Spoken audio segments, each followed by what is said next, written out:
Monday, September 18th. The first order of business is minutes of the previous meeting. Move to approve. Second. Okay, there's a motion to approve. It's been seconded. Alderman Vittori. I just wanted to note the request at the very end when we discussed Gail. She was in the southwest neighborhood, and that area goes underrepresented a lot. So she was in the southwest historic district, not the northwest. So there's a motion to make that change. Okay. Any other corrections? Alderman Larson. Page 3, the third paragraph from the bottom, 7:59, a motion was made and seconded. Larson, Vittori, to come out of executive session. Can you change the E in Larson to an O? Norwegian, not Swedish. Thank you. We can try to do that. Are there any other corrections? I did it on purpose. Seeing none. All those in favor, please say aye. Aye. Opposed? Motion carries. We are outside the rail. Is there anyone here to address the board on matters not on the agenda? Commissioner Wenberg? Thank you. Real quickly, I do have a request for something to be added to the agenda, but I'll wait till you get to that. Just a couple of quick things. First of all, Killington Avenue between Butterfly and Ronaldo Court is closed today. It'll be closed for about 3 weeks. We encourage through traffic that would normally go on that road to please use Jackson. There will be detours and so forth. We're in the last stages. The last major piece of that sidewalk project is replacing the bridge over Moonbrook. It's actually a culvert. And a new culvert will be installed over the next 3 weeks, which will be wider, and the old one was on its last legs anyway. And that will accommodate completing the sidewalk all the way up on the east side of that road. So 3 weeks, please don't expect to get all the way through Killington off of Stratton Road headed west. You're not going to make it. West, 2 locations on West Street, one at the top of the hill near Main Street, the other one down near Wales. Merchants Row near West Street, Washington Street, right out in front of City Hall. We have a number of excavations that are either there or there's one more that will be dug tomorrow. So please expect some delays if you're traveling through that area for the next 2 days. We will be installing these insertion valves that go on 1879 and 1893 mains that can be installed without turning the water off. And that's quite a project. This is about $75,000 we're spending in these 4 locations. When we're done, we'll be able to control. Right now, we really can't, for the most part, turn the water off downtown because the old valves just don't work. These 4 locations will give us control of most of downtown for the first time, and we don't know how long. So it's only 2 days that these areas will be restricted traffic. We will have traffic in both directions, but it'll be 1 lane each way, and some of the parking will be restricted. But just tomorrow and the next day, and then we should be out of there, and everything should be fine. Right. Then finally, and perhaps most importantly, or of greatest interest, this is a bad news, good news, bad news. The bad news is that notwithstanding all the best expectations and efforts, we will not be upgrading Meadow Street this year. That will be done next year, but Meadow Street is going to be rehabbed with a substantial upgrade from west all the way up to Convent. That is not going to happen this year. We've decided to put that on the back burner. There are several reasons for that. One of the reasons for that is that South Main Street, which, from the railroad tracks to the town line, as everybody here who has a car or has property on that road is aware, the pavement in that road is in horrible condition. The mayor, the board, and my department have sought for upwards of 2 years now, working through the legislative delegation, the Agency of Transportation, and so forth, to try to get some priority from the state, because that is a state highway and that paving job was done by the state. And the next time it's done, it will be done at state expense. But that is several years off, and we don't believe we can wait that long given the condition of the pavement. So what we have decided to do, we got a very good price. It's about $50,000. But we got a very good price to shim, or that is to say, put a thin but smooth layer of pavement on the outer lanes, both northbound and southbound along those lines. That should give us 2 or 3, hopefully 3, maybe 4 years of much smoother and better traveling along there. And then hopefully that'll bridge the gap between now and when the state will be able to do a proper job along that section of the road. The money for that is coming out of Meadow Street. We just know we cannot go another winter with that pavement in that condition, and the prospect that we would get some help from the state between now and when the pavement plants close is essentially gone. So we're pretty much on our own, and we just have to bite the bullet. Maybe we'll be able to get some help after the fact, but at least at this point, we don't want to wait until another winter goes by. So those are the announcements for, so that's bad news in Meadow Street, good news South Main Street, bad news, we're paying for it. Okay. Thank you. Thank you. And we have your addition, we'll be doing that. Thank you. Is there anyone else outside the rail? Seeing none, we're on to communications from the mayor. Mayor Lair, we're all set? I'm all set, thank you. Okay. So we have an addition, deletions. If we could add timber sales, Commissioner Wenberg to the agenda. So moved. Second. All those in favor, please say aye. Aye. Those opposed, motion carries. We're on to reports and letters from department heads and officials. Brennan Duffy, Director of RRA, requests BOA approval for BIAP grant. Brennan, welcome. Thank you very much. So I had sent out a memo with a little explanation here. Since we were in last, the RRA has met again. We had another application for the Business Incentive and Assistance Program. This is a new business that's going to be opening up at 29 Center Street within the next few weeks. It's called Juice-A-More. It's going to be a juice and smoothie bar, and the plan there is to have 2 full-time employees to start, with the opportunity to hire some part-time as things go on. And so the RRA's recommendation to the board would be to approve a $5,000 grant to the applicant, and that would be used to help offset some of the significant fit-up costs that have gone into getting that ready as a new store in Rutland. Great. So we would need a motion to suspend the rules. So moved. Second. All those in favor, please say aye. Aye. Those opposed, motion carries. And the recommendation is for a $5,000 BIAP grant for Juice-A-More. So moved. Second. Any debate on that motion? Hearing none. All those in favor, please say aye. Aye. Those opposed, motion carries. Thank you. Thank you very much.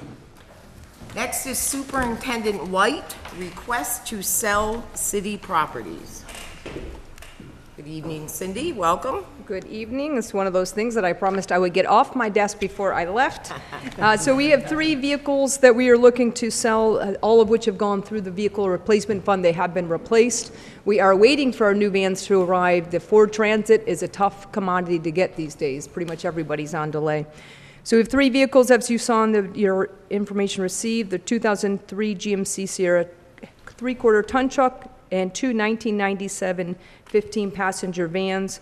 15-passenger vans with the Vermont League of Cities and Towns. These are our old ones. We have newer ones, but we're putting our newer ones into cargo service, because with the league, we have been requested to not use 15-passenger vans anymore. So we are replacing them with 10-passenger vans, which has met their approval. So if we wish, Alderman Larson. I would move to suspend the rules, take the matter up tonight. Second. All those in favor of suspending the rules, please say aye. Aye. Those opposed, motion carries. Alderman Larson. And I would move that we authorize Recreation and Parks to sell the 3 vehicles that are described: a 2003 GMC Sierra, the 97 Chevy 1-ton 15-passenger van, and the 97 Dodge 1-ton 15-passenger van, with the proceeds to go into the equipment replacement fund. Second. Any debate on that motion? Seeing none. All those in favor, please say aye. Aye. Those opposed, motion carries. Great, thank you. And I Thank just you. also want to thank everybody for the opportunity to serve the citizens of Rutland.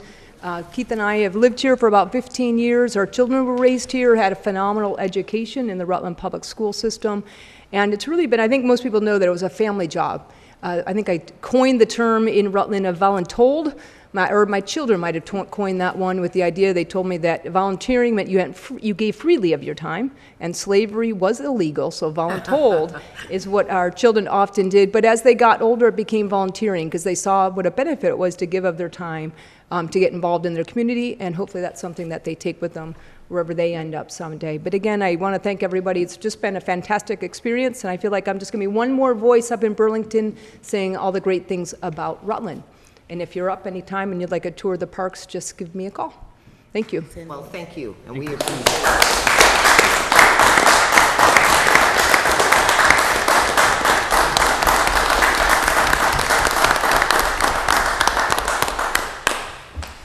All right, next we are zoning administrator Kelly, request to roll over vacation time. Oh, Tara's here.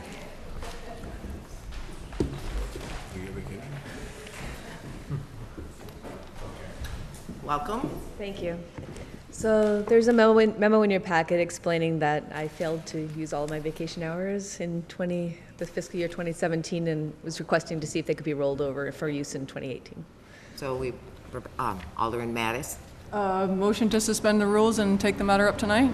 Second. All those in favor of suspending the rules, please say aye. Aye. Those opposed, motion carries. Alderman Mattis. I move to, let's see, extend Tara Kelly's accrued vacation time.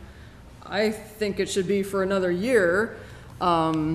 So move to extend Tara Kelly's vacation time for one more year that she accrued this past year. So, if I may. Or I can change that if you think that's wrong. It'll just be 23.75 hours of vacation time rolling over. I didn't put a time period on it because I didn't. Okay, so we'll just roll it over, if we may. Just roll it over and not put So a, 23.75 hours rolled over. Is there a second? Second. Any debate on that? Point of order. Yes, Alderman Larson. Question, if I may, Madam Chairman, for the city attorney. And I want to see it done right for Ms. Kelly, so that we do it correctly and appropriately. We can't roll over what no longer exists. The date of September 1st was the anniversary date. And if you haven't had a department head come in and ask for that prior to that date, the board has acted on that in the past. And my question for the city attorney would be, would a better protocol on this be for the city council in its authority to reinstate those 23.75 hours and provide those to the existing account for Ms. Kelly, rather than trying to appropriate something that no longer exists? That could open up a different can of worms for us in terms of former employees coming back asking for monies that they did not get when theirs expired. And if I may, yeah, I think technically that would probably be the correct way to do it, and just amend the motion to reinstate the, or maybe withdraw the motion and then put a new motion on the floor to reinstate the 23.75 hours to be used in, it's not actually the fiscal year, it's just this, I guess, the year from Tara's last anniversary date to her next anniversary date. So however we would. If I may, Madam Chairman, would the maker of the motion amend their motion to what the city attorney said? can I do that? Can I just amend my motion? You can. How about I withdraw my motion and make a brand new one? Okay, so the motion's been drawn, so Alderman Mattis, you have a new motion? Yes, please. All right. I move to reinstate Tara Kelly's vacation time of 23.75 hours to be used until prior to your next anniversary date. Do we have a second? Second. Any further debate on that motion? Hearing none. All those in favor, please say aye. Aye. Those opposed, motion carries. Sorry, And that we was so awkward. No, that's fine. And we have zoning administrator Kelly, the city-owned properties decision tree. So I think, I'm not sure if this is information only, or if you want to go through it, Tara? It actually is a change from what was previously adopted. So, again, in your packet, there is some explanation that was sent to you. The issue is that as we've started to work our way through this decision tree, we're realizing that there had been an option 2, which was dealing with properties that were most likely to be of interest to abutters, but not necessarily exclusively. And so, through the review of the city attorney and through some further discussion with the committee that's dealing with the properties, there was a recommendation coming out of that, that the board reconsider that option 2 and combining option 2 and 3. So previously, there was 3 options. There was the one that the redevelopment authority's taking the lead on with things that had a compelling city goal. And then there was 2 and 3. And 2 was called out as being abutting properties, and 3 was everything else that was going to go for an application to the public to basically bid on or express interest in buying a property. It's now going to be easier to combine 2 and 3 as we worked our way through this process. So the request is to amend the decision tree to reflect that. So basically, is amending the process. Okay. So do we need a suspension of the rules because this was in committee at one time? I think we do because it was kind of disposed of Okay. way back when. All right, Alderman Ettore? Move to suspend the rules and take the issue up tonight.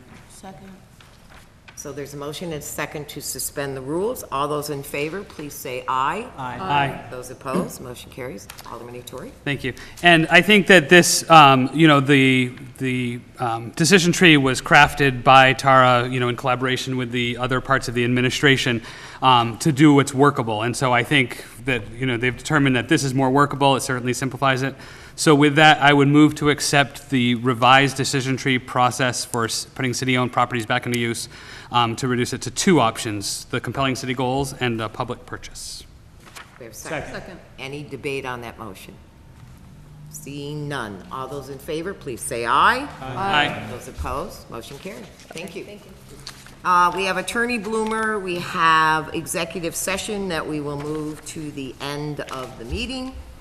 Barbara Spalding, RRA, Rutland Creek Path, segment 4 and 5. I believe that's for information only, to make you aware of a public hearing that will be occurring. So just a motion to receive and file. So moved. Second. All those in favor, please say aye. Aye. Those opposed, motion carries. We are up, I'm sorry. If we could just, for the public who might be watching, I could read. So the Creek Path segments 4 and 5, there's a project status public meeting which will happen September 28th at 5:30 at MSJ. And this is the 2 parts from where it'll meet up with the previous segments to the River Street Bridge and to CSJ. So it's a public meeting for that section. Great, thank you very much. All right, we are on to timber sales. This is the addition, Commissioner Wenberg. As the board will recall that a little while ago, you approved us going out to bid to sell the first 3 stands of red pine timber in the watershed. And again, this is a bid process, but we are looking for the high bidder because they're paying us. And so these would be the loggers. We have gone out and solicited those bids. There were 7 logging companies that bid, which is very competitive. The list of the 3 compartments and the various bids is given on the back of the memo. The high bidder, which would be the one recommended, is in fact the same one all the way across, which is Catamount Forest Products, Inc., and they are from Groton, Vermont. And the 3 compartments, so a motion, if you're so inclined, would have to include the 3 compartments with the bid price separately for each compartment, but the 3 compartments and the bid prices together total about a little over $107,000 paid to the city for harvesting those 3 sections. And I remind the board that we do anticipate over the next 2 years of about 15 total stands. So this is an excellent set of bids. I can't predict that the other 12 or so stands would be as valuable as this, but this is certainly an indication that there's still significant value in those trees. Alderman Donahue? Thank you. Where's the money going? I know where it's coming from, but where is it going after? It goes to the water fund by charter. Okay. So if we can stop just for the new members of the board, this is revenue to the city. So this $107,504 is revenue. These are loggers bidding on that timber that we're selling, the red pine, and this is revenue back to the city, which goes to the water fund. Okay? Thank you. Alderman DePoy. And if I may, the reason it goes into the water fund is because the city forest is part of, it's a watershed. Right. And those, it's all for maintenance and contribution to the watershed and the water system. Right. Now, my question is for both you and the mayor, and I understand what you said, it's the charter. I don't know if it mandates that it has to go there or if it suggests that it has to go there. But you just said we have a $50,000 hole that we have to fill at some point for Meadow Street. After that, money's diverted to South Main Street. Have you done any charter research to see if that money could be used for the paving project and still do Meadow Street this year or no? I believe the city attorney is leafing through the charter as we speak. My recollection is as follows. I believe that either by ordinance or charter, we have to, the sale revenues go to the water fund. The water fund, however, is under the jurisdiction of the board, and the board can use the funds from the water fund in any manner they see fit. It is intended, and by charter, it is almost invariably used to either acquire additional tracts of land in the watershed to protect our water supply, or to make other investments and improvements in the water system. And that's what we've historically used it for. But there have been exceptions to that rule that I'm well aware of from personal experience in the past, where the board felt that either a loan from the water fund that would be repaid at some later date would pay for another city purpose, or even actually direct funding. And again, the actual use of the dollars in the water fund is entirely up to this board. Now, my follow-up to that is this, and this is more to what my point is the property that's in the watershed is owned by the city, and the city attorney can correct me if I'm wrong. No, you're right. Or is it owned by the water fund and the water users? It's owned by the city. It's owned by the city, so we're taking timber off of the city property. That's correct. And we as a board can direct where that money goes. I think the money has to go to the water fund, and then you can direct it. Once it's in the water fund, you can spend it as you see fit. But it has to go to the water fund first. Okay. That's my understanding. And maybe an ordinance, I'm not sure. I'm looking over at the city attorney who's probably exploring this for the first time What I'm in his life. suggesting is that to fill the $50,000 hole is that we think about, and I'm not saying we have to do it, but we think about using $50,000 of the profit of the sale of the red pine in the watershed to get those roads paved, because they desperately need it. Well, there were other reasons why Meadow Street, it's not prudent for us to proceed with Meadow Street this year. So the decision as to what the highest priority is the board's decision. The reason we chose Meadow Street to take it off the list is because of the complications associated with schedules and the fear that we would, by the time we got the infrastructure work, the drainage work done, that we may be facing, if it's a slightly early winter, we may be facing a situation where the hot mix plants close before we can get the pavement down. We don't want to run that risk, so we'd rather do Meadow Street in the spring or the summer next year to avoid the risk that we've got open ditches and plowed roads.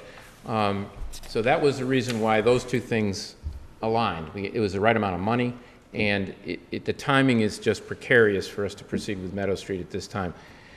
The real issue is the structures that we have to have manufactured to go in the ground to take care of the drainage in Meadow Street have to be manufactured, and the plants that make those concrete structures are way backed up.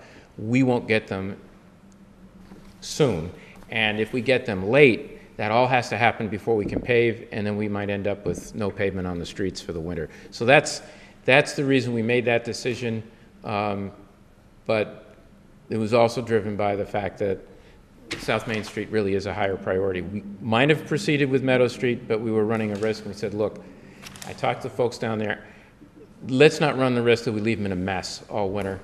Let's make a commitment that we will do it next year, and perhaps the dollars at that time might be very valuable. But I wouldn't advocate that we try to do it this year, even if we had the money, given that. Okay.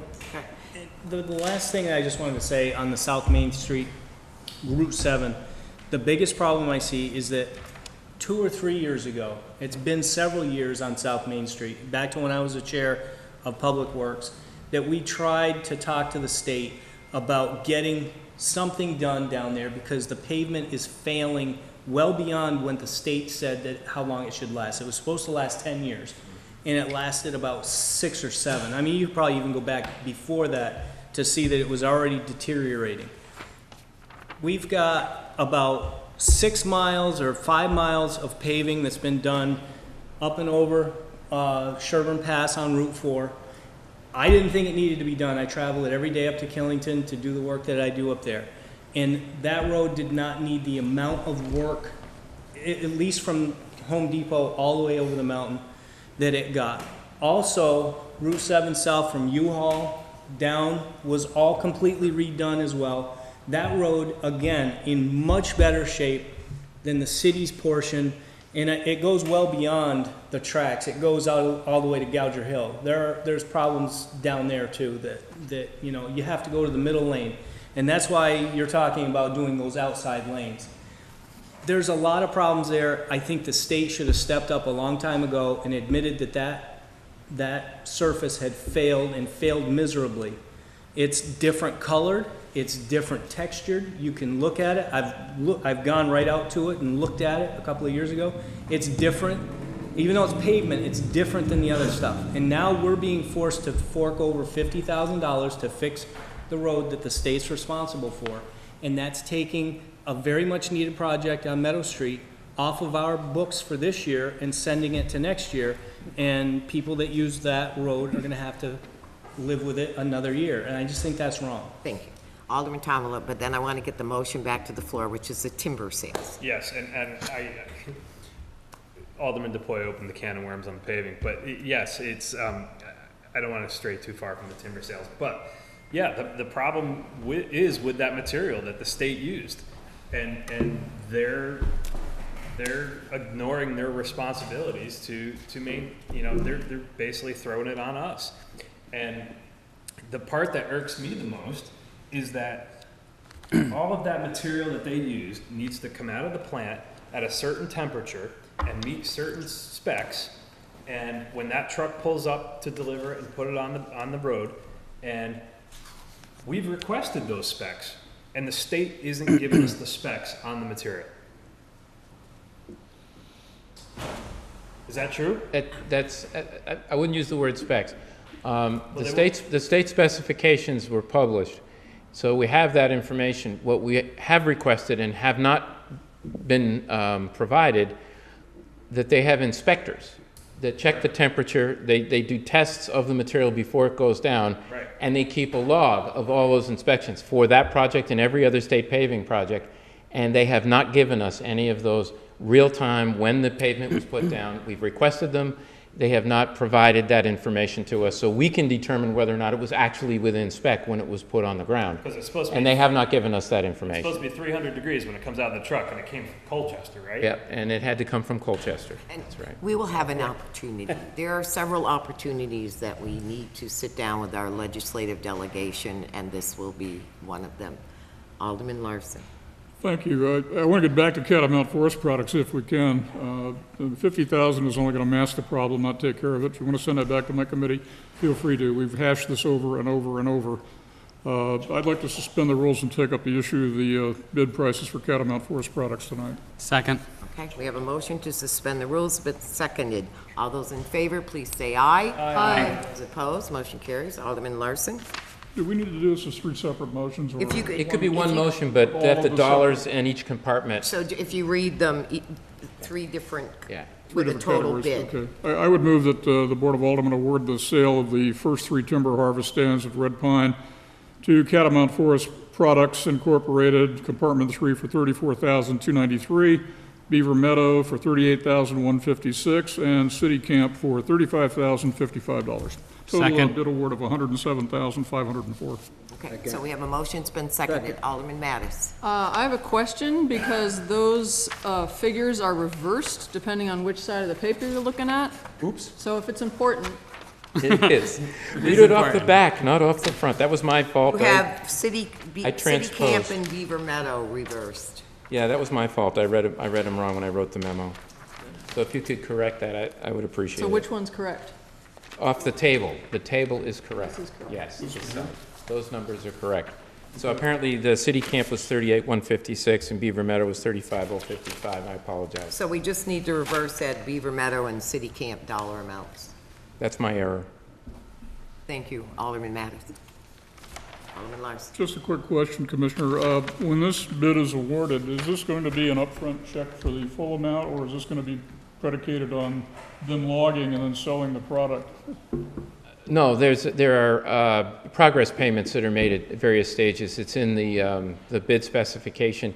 In addition, every one of these bidders has put in a bond, which is one reason why I appreciate the board taking it up tonight, because the unsuccessful bidders can have those checks returned. But that bid bond we will then hold for all three of these, but they will make progress payments as the project is underway. It isn't dependent on what they can market it for. This is what the city gets paid. If they have difficulty with their sales or their markets, or can do better than they're expecting at this point, that's entirely up to them. Thank you. So Alderman Larson, you're going to amend your motion to reflect that Beaver Meadow is $35,055 That's correct. and City Camp is $38,156. Thank you. And it's been seconded. Any other debate? Seeing none. All those in favor, please say aye. Aye. Those opposed, motion carries. Thank you very much. Commissioner. We are on to reports of standing committee. Alderman Tomala, General Committee. So, General Committee meeting met on Monday, September 11th of 2017. Committee members present were Alderwoman Mattis and Ryan and Alderman Tomala. Others present, Alderman Ed Larson, Chris Satori, Tim Cook, Alderwoman Humphrey, and City Attorney Matt Bloomer. Meeting came to order 5:32. First agenda item was the issue of texting during executive session, which was referred to committee by Alderman Larson. Alderman Larson briefed those present on his email conversations with Jenny Prosser, who is General Counsel and Director of Municipal Assistance for the Vermont Secretary of State.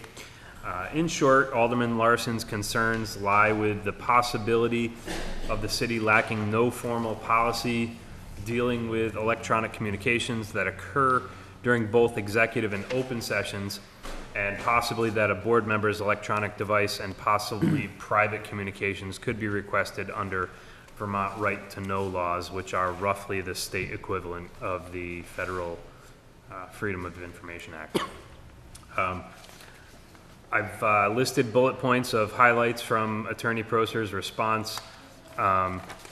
You can peruse those at your leisure. And then after we went through that response, City Attorney Bloomer then briefed the members of the board or the committee that were present on the general differences between FOIA and the Vermont Public Records Act, and the process by which requests of the city are collected, reviewed for relativeness, redacted if needed, and then distributed to the requester. He also informed us of a case currently before the Supreme Court, whose ruling may shape how or if we proceed with a policy pertaining to this issue. Attorney Bloomer then also advised that phone culture is only going to become more prominent as time goes on. Several members, including Alderwoman Ryan, Mattis, and Humphrey, voiced opinions that the development of any such policy should apply to both regular meetings of the board as well as executive session. Alderman Larson feels that such a policy is needed to minimize the city's exposure, liability, and financial impact of potential lawsuits.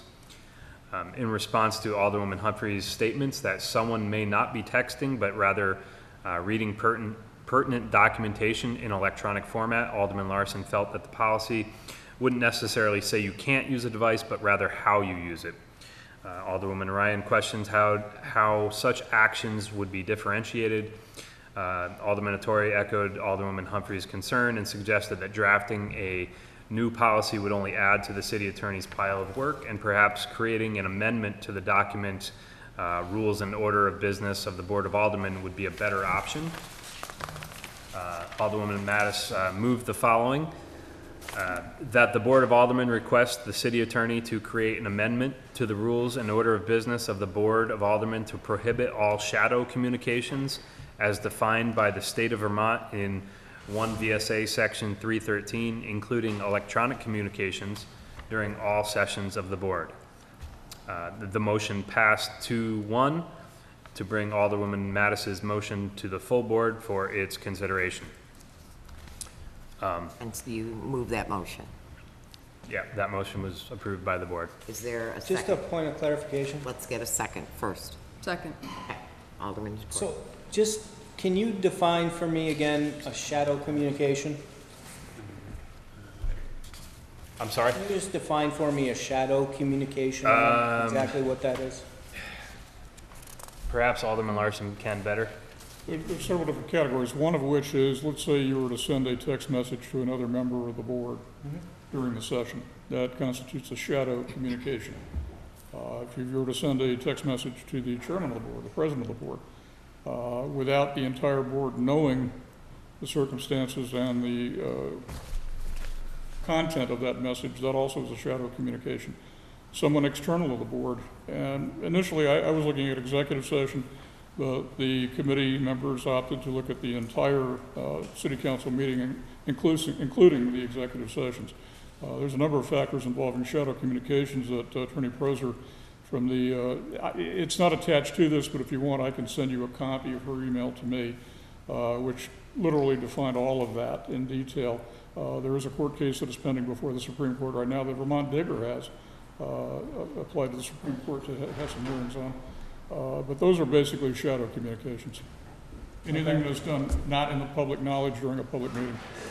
So then, Madam Chair, would a communication between me and my 14-year-old son, who just got home from football practice, be considered a shadow communication that would be banned by this if this were to be enacted by this board? I think that's a question for the city attorney. Yeah, I think, If I may, Madam Chairman, at the committee meeting, those issues were brought up a little bit too and touched upon, if I may, Alderman Tamola. The thing to do, the courteous thing to do would be to get up and leave the room and do what you got to do in the hallway and then come back in. And that was also discussed and brought up, that we're not totally banning the use of it, you just get up and leave the room. That's already being done by some members here. You know, if the phone rings, they go out in the hallway and take the call. City, yes.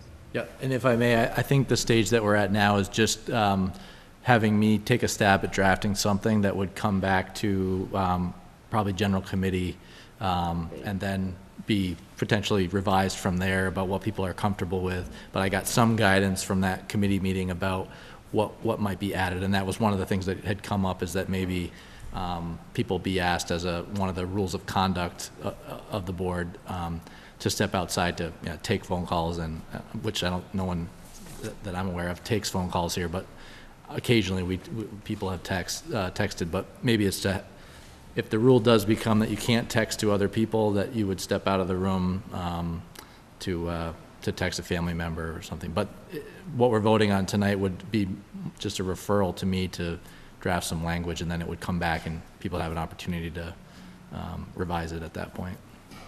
Yeah, and Madam Chair, I understand that, and I don't disagree at all with shadow communications being frowned upon, I guess, by this board or by, state law.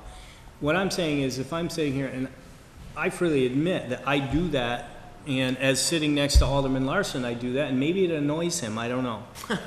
But when my son gets back from basketball practice or football practice or baseball practice, I tell him to text me and let me know that he's home and home safe. There are other members of this board that also have kids that I'm sure text them during this board meeting or during executive session, because the kids aren't watching the television to see if we're in executive session.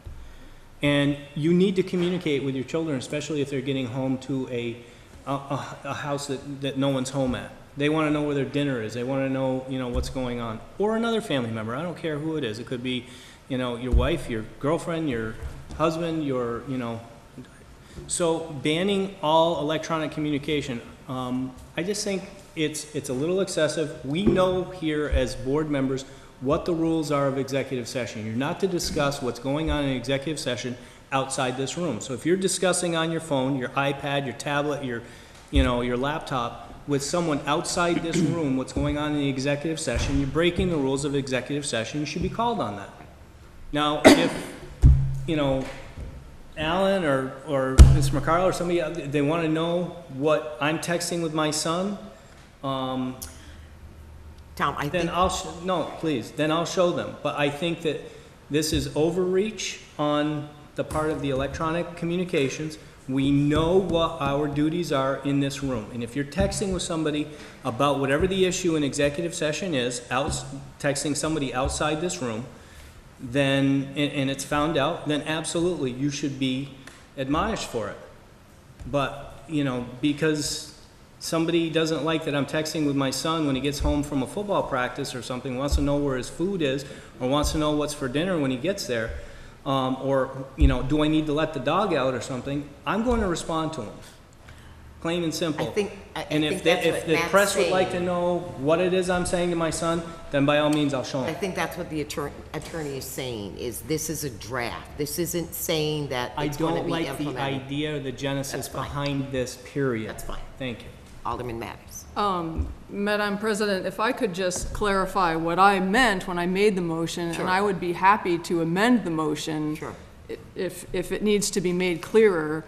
When I said shadow communications, I was not in any way referring to private communications between yourself and any private entity with whom you have private business. What I meant was internet or cellular communications on public business, or between members of the board. Right. Whether it's, something important on which you're basing your decisions, in which case that should be public. If someone has a question that they are asking someone who's sitting 5 seats down, they should ask that question out loud. They shouldn't be texting it. If they're just texting a joke, they shouldn't be doing that. That's distracting. So that's what I meant when I made the motion. If I need to amend it, I would love to do so to make it clearer. I appreciate that. Alderman Torres. And so I share Alderman DuBois' concerns about this piece of it, and to kind of reflect a little bit of what Alderman Mattis was saying in terms of, the difference between family and input for the conversation, for the session. I think that there's perhaps a bigger category of things that the city attorney will start looking into when he starts to try to draft this, because there has been a case in, let's say, Board of Civil Authority, where we're talking about a property and somebody says, where is it? And so, you can look it up there. But so is there some sort of, way that we should then disclose that to all people so that everybody knows what's going on? I think that there's a bigger conversation here, and which is why I think we're referring it to the city attorney. I would share your concern. Alderman Hoyen would vote against anything that bans all communication for those exact reasons. But I think that we should have the city attorney look into it and see what could go into the board rules to help guide this board and future boards as electronic devices become more and more prevalent. Alderman Tomlin. And to further elaborate on that definition of shadow communication as provided or as mentioned to us by Attorney Prosser, she did point out that shadow communication can also include low-tech versions such as passing notes within the same meeting, that type of thing. So it's not just electronic communication, but I do share your same concerns, Tom. Alderman Cook. No, it's just about proactivity. It's about, and Alderman Larson is concerned about being proactive. And I agree with, last executive session, I got 2 text messages from my Army unit and 2 text messages from patients. And so I get it, but this is about proactivity. It's about protecting ourselves. And just because we have something, you understand what I'm saying. It's about proactivity, and that's the point. It's just by having something, we limit our kind of exposure to scrutiny, I think. Right. And I think, if I may, it's awareness, and I think it's our awareness of how we conduct ourselves in a meeting and whether or not it could be perceived Right, exactly. that we are violating an executive session, taking direction from someone else who may not be in this room. That's not an anomaly for some of us who have sat here for a while. So I think, I don't disagree with Alderman DuPoy's concerns, but I think whether we want a policy or whether we want awareness, all of us sitting here aware of that, of what we're doing when we're getting a call from a patient. That's gonna happen. If son calls, we're home safe. Alderman Larson. Thank you. Alderman DuPoy is perfectly capable of figuring out much better ways to annoy me than using a cell phone. Alderman Mattis, I believe the purpose of this motion is simply to refer this to the city attorney It to is. draft a proposal to the rules of the Board of Aldermen. We're not acting on that tonight. That's correct. We're not creating a ban tonight. It's going to come back to us to basically deal with later and determine. This could take a year, who knows? He's got a busy schedule. So the issue is, if we're going to be proactive, let's get it in the works so at least we have something that comes back. As Attorney Proser told me, and she is a highly rated attorney at the Secretary of State's office, she's also for municipals too. It's a good idea to adopt a formal policy regarding how cell phones and other electronic devices may be used during meetings.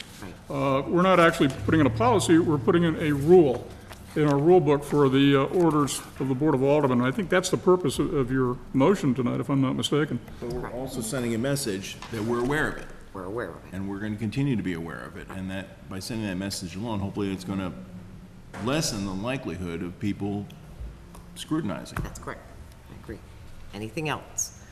So, we have a motion on the floor to request the city attorney to create an amendment to the rules and orders of the business of the Board of Aldermen to prohibit all shadow communications as defined by State of Vermont in Section 1 VSA, Section 313, including electronic communications during all sessions of the board.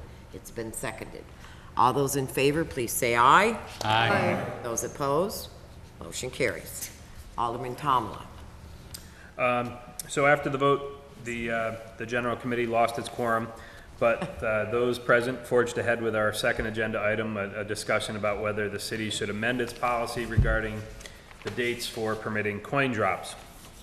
Alderman Mattis stated that she had researched coin drop permits over the last 4 years, and that there was only one organization to ever request one into October, and that was the Humane Society. And so she suggested that the city propose changing the rule and amending the application to allow for coin drops up to October 14th of each year. Alderman Larson stated that he felt it was necessary we make this amendment so that the city's actions are in sync with its policy for liability purposes. Because there was no quorum, no action was taken. But should the board choose, someone could move to suspend the rules and take the matter up tonight. And if not, the above regarding the second agenda item is for informational purposes only.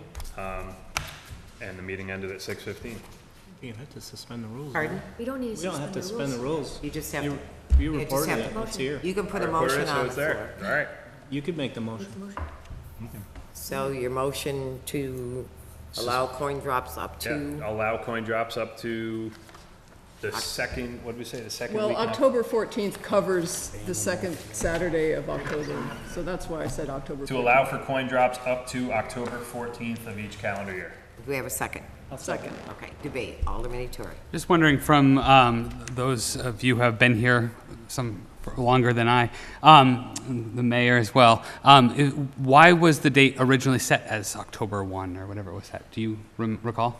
You know, I don't. It was probably arbitrary at that point. I think, you know, maybe that's where we were seeing was that they weren't going past that date. Certainly wasn't a snowfall issue, so I'm not really sure. I will say that your next request is October 15th, your next special events permit. That sounds good.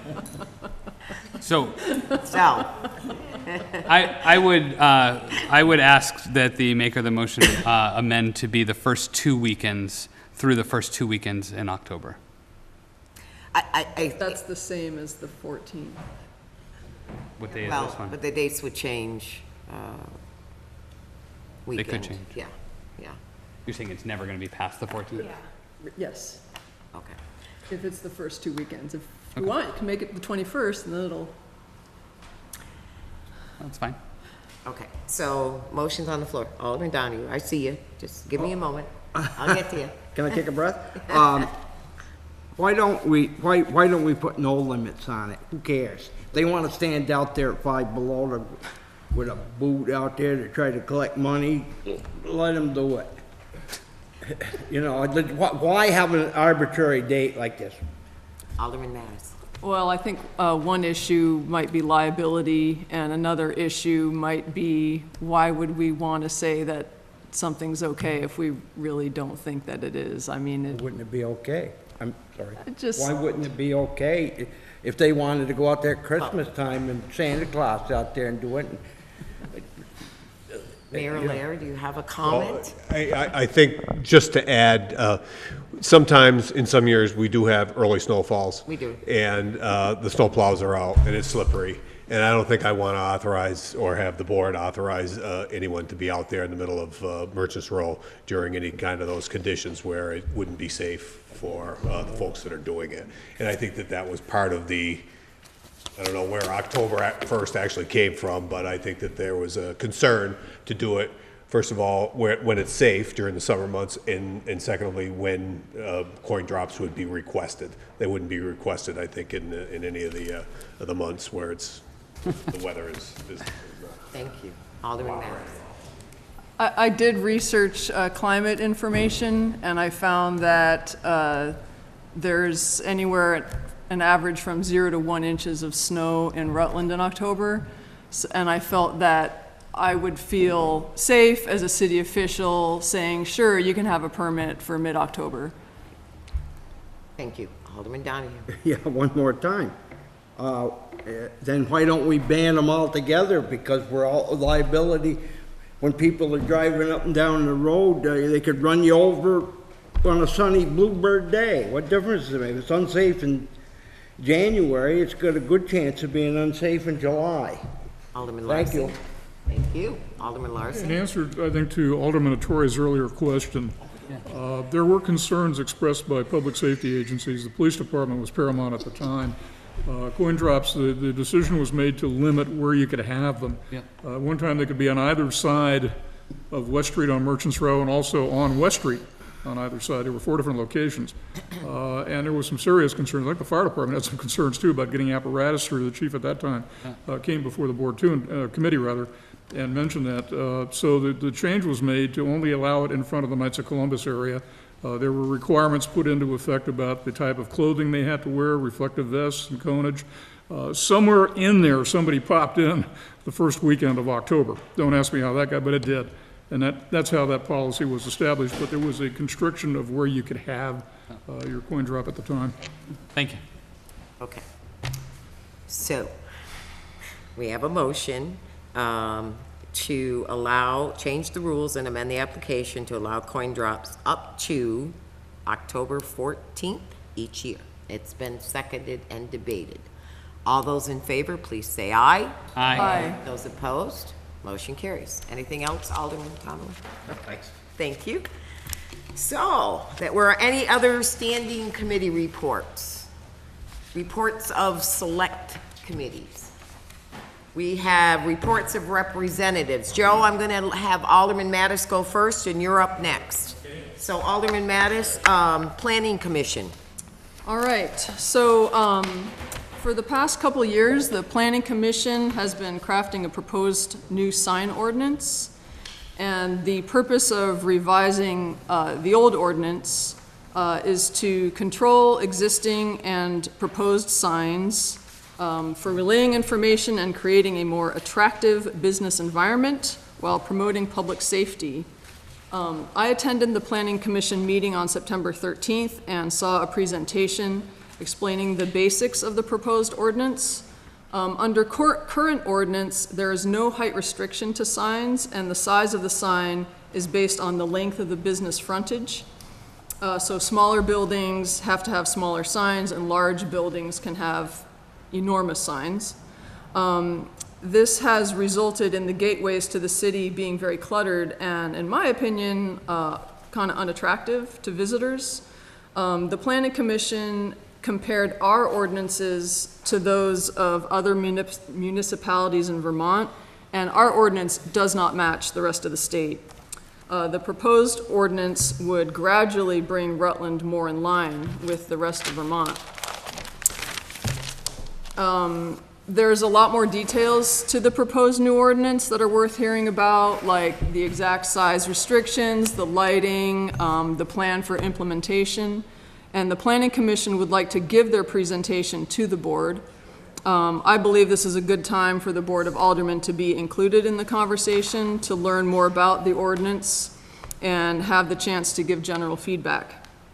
Therefore, I move that the issue of the proposed new sign ordinance be brought to the Community and Economic Development Committee so that the Planning Commission can make their presentation. Second.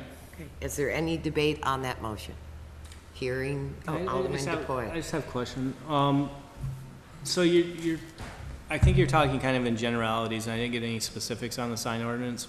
What are you getting out of the Planning Commission for a little bit more specifics on this? Like, what do they want to change in the sign ordinances? Well, I was in line with the rest of the state. Maybe the rest of the state's wrong and we're right. That's what I mean. Just playing devil's advocate here. What do we want to accomplish? I was hoping that conversation can happen in the Community and Economic Development Committee while the Planning Commission is there to give their presentation. I mean, I could give you some of the details that I read, but I feel like you would get a more robust conversation at the committee meeting if you choose to send it to committee. And Madam President, I mean, did they give any examples at the Planning Commission meeting that you attended? Yeah, so for example, one easy figure is 32 square feet for a proposed size limit. That's about the size of a sheet of plywood. So that was one example. Because right now, if the frontage of your building is long enough, you could potentially have a sign by the current ordinance that's 250 square feet. I don't think anyone has a sign that big, but they could do it under current ordinance. And if I may, Madam President, so it would limit to 32 square feet, which is 4 by 8. I lost what I was going to ask you, I'm sorry, but that would be the size, and currently, are we the only municipality that does not limit size? I mean, on frontage? We have a sign ordinance currently, okay? And it does limit the sign size? I haven't read it in a while, but there's specifics to the sign ordinance. And I have a couple of folks that have questions, but I want to remind the board that it still comes back to charter and ordinance. And it still comes back to whether this board agrees or disagrees with the recommendation of the Planning Commission. Okay, Alderman Ettore. And I'll defer to Alderman Humphrey because she was on the, as a. Oh, I'm sorry, Alderman Humphrey. Commission. Thank you. I was previously on the representative planning commission, and I did attend a portion of the meeting.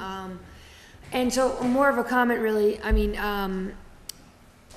I have to admit, I wasn't aware. I never thought it was clunky or cluttered until it was brought to my attention, but they did show some significant photos in comparison to others that made me question, and so I think it is pertinent and would be very helpful to have them come in and do a presentation, although they did invite the whole board to come to this presentation. I do appreciate them offering to come to a committee meeting. Maybe we can have more of attendance for general education around our current sign ordinance and any suggested changes, mainly because, and they even took out Manchester and Woodstock, which are kind of outliers in terms of signs, and brought in like 6 or 7 other towns, and like Rebecca said, everybody else was like 32 square feet, and then there was one that was 70-something square feet, and here we are at 250 square feet, and then everybody else had height limitations, and we had none. So it was an education to me as to what the sign ordinance was, and some of it was, I mean, there's not a whole lot of signs out there that are 250 square feet, but you look at like Burger King and McDonald's, and they're like, they can do whatever they want. So it was just a good kind of, gave me a perspective to compare to, and I do think it wouldn't hurt to tighten some of those measurements a little bit, and it wouldn't impact anybody immediately, only if they wanted it when they were going to change it. So, Yep. Alderman Tory. So I would suggest to Alderman DuPoy that that's the reason for sending it to committee, so that we can have this conversation. As Alderman Humphrey said, they did have a number of times where we could have gone to their meetings to participate, but this is a good opportunity for them to come to the CD committee and present, and we can talk about it when we present there. And as President Davis said, it'll go in another step for us to speak in.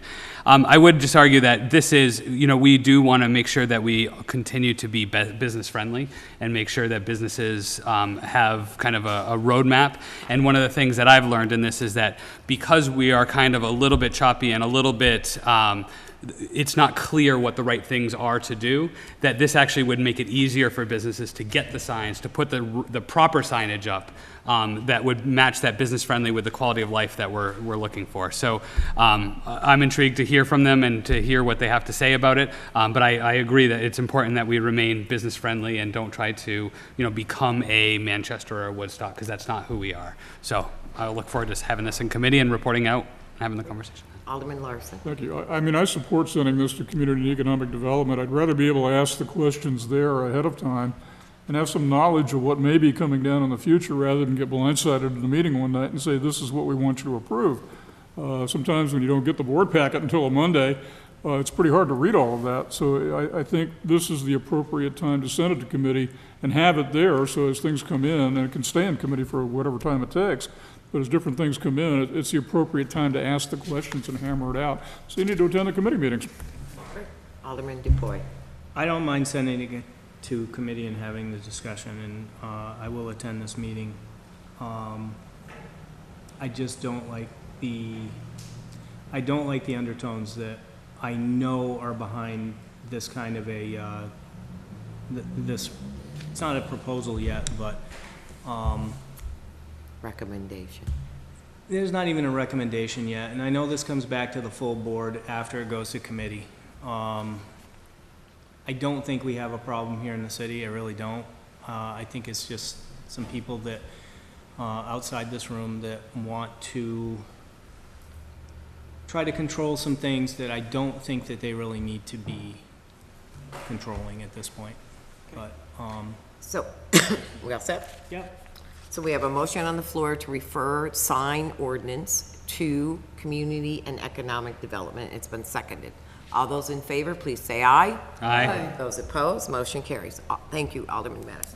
Joe Tilden, our representative to the Marble Valley Regional Transit District, the bus. Welcome, Joe. Thank you, Madam President. Takes me a little while to get up. That's all right. You take your time.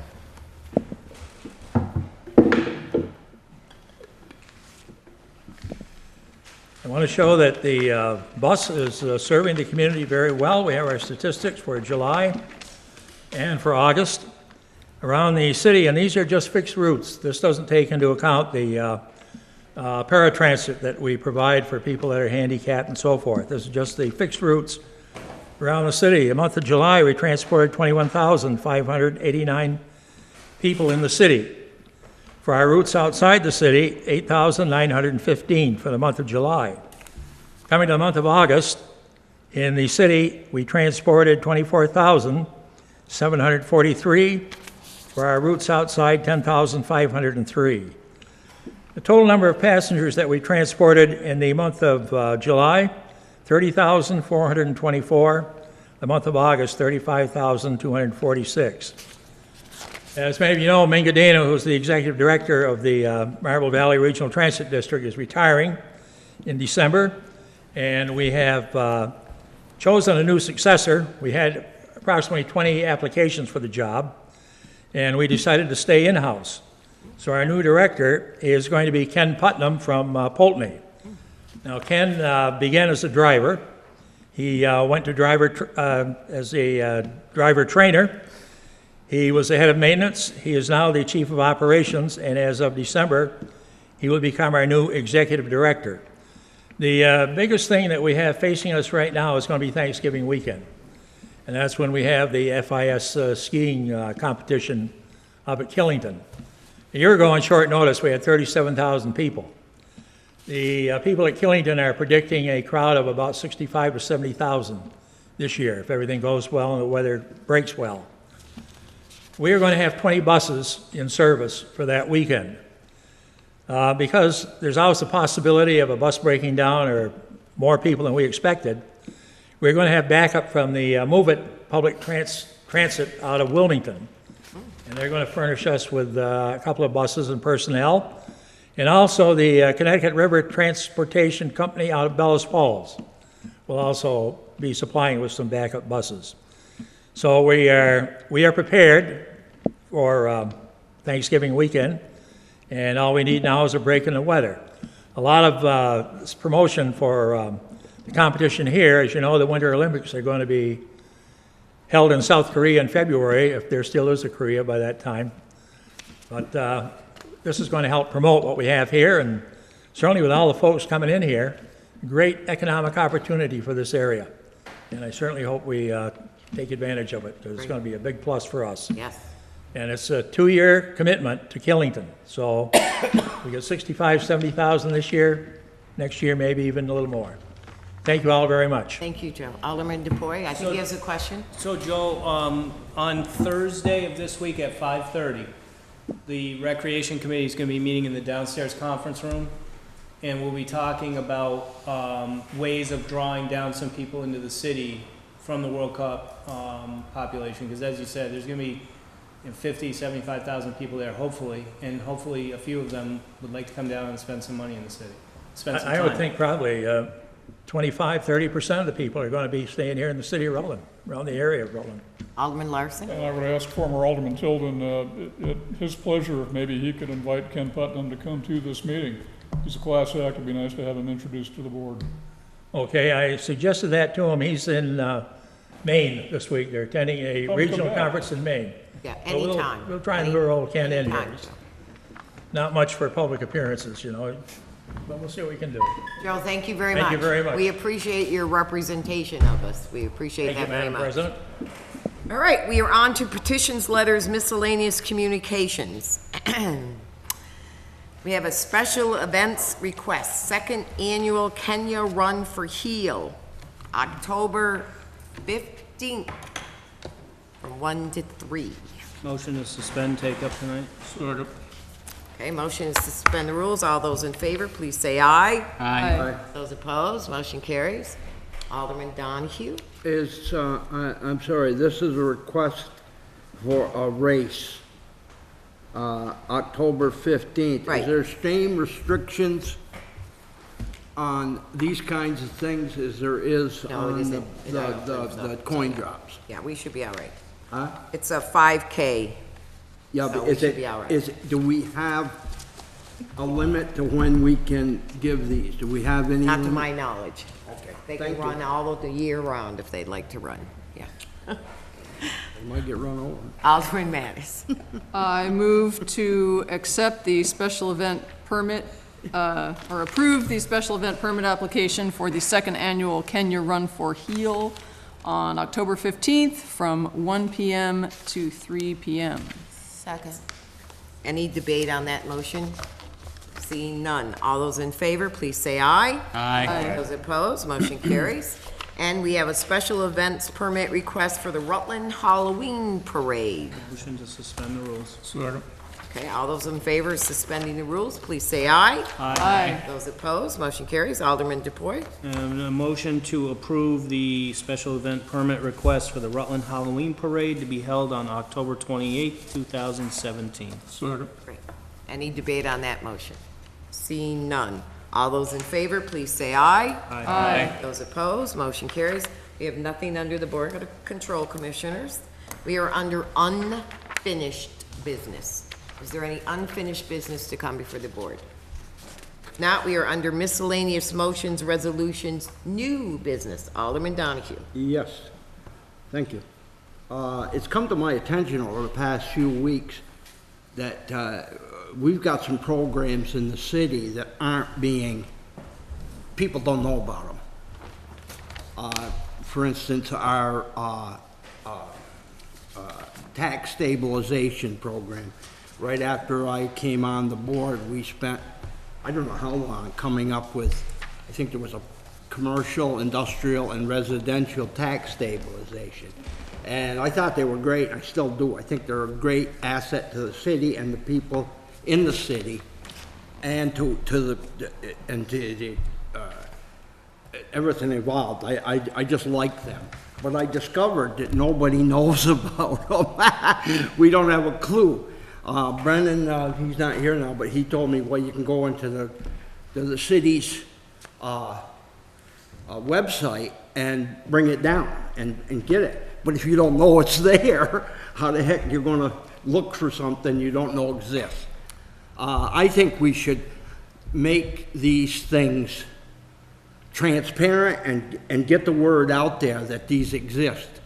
I brought the first person, in fact, I brought the first person up here, the first one that is using or thinking about using the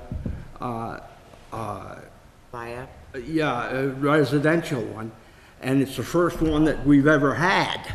And I found this out, and I said, something's wrong with this. We got a great program here, nobody knows about it. I think we need to market it, advertise it. You can see where this is going, Chris. And I'd like to make a motion that we send it to the marketing committee to look at and decide whether we want to try some flyers in a newspaper, newspaper ads, or anything, something to get the word out that we have these programs that can help people. Okay. And I make that motion. Have a second? Second. Second. Third. Any debate on that motion? Alderman Ishori? I appreciate Alderman Donohue's comments. I would be glad to have anything in marketing committee that you would like to send there. We talked about the 12-inch piece of steel that we can sell, but here are some things that we can also try to sell. So I would glad to have anything you want to send our way, Gary, to the marketing committee. Okay, So there's a motion on the floor to refer to marketing. It's been seconded. All those in favor, please say aye. Aye. Those opposed, motion carries. Is there any other miscellaneous motions, resolutions, new business? Alderman Mattis. I don't think this is a motion yet. It's just a question for Attorney Bloomer. I believe we're having a Human Resources Committee meeting coming up that is going to talk about the employee handbook. Isn't that so? And I'm hoping that this issue that Tara Kelly had with the extremely misleading language that's in the handbook is going to get addressed at that time. Yep, I think, and actually tomorrow, look in your emails, I'll send you a summary of, I believe the meeting is actually tomorrow night, am I correct, Scott? I'll send you a summary email that just discusses how we've gotten to where we are now, and send you a draft of what the Human Resources Committee has already proposed for changes, and that section does get some surgery done on it for good reason. So. Great. Okay. Anything else? Alderman Larson. Just very briefly, about a month and a half ago, or maybe 2 months ago, I spoke to Chief Levitt, I believe, about the police Ford Interceptors, the cruisers that they have that have had carbon monoxide problems nationwide. And basically, I then spoke to Chief Kilcullen about what the city could do in terms of keeping our officers safe from passing out because of carbon monoxide fumes on the police Interceptor Ford Explorers. I can report that the police department has been installing carbon monoxide detectors in those cruisers to protect our officers out there on the street, and I'm very satisfied that that's happening. Great. Good. Thank you. Anyone else? If not, we have executive session. So I will ask the city attorney to give us our motion, please. So the first motion we need is a motion to find that premature general public knowledge regarding the negotiation of a fire contract would clearly place the city at a substantial disadvantage because the discussion would divulge the city's stance on the items to be negotiated. Okay. Someone move that motion? I understand, and so moved. We have a second? Second. All those in favor of the motion, please say aye. Aye. Those opposed, motion carries.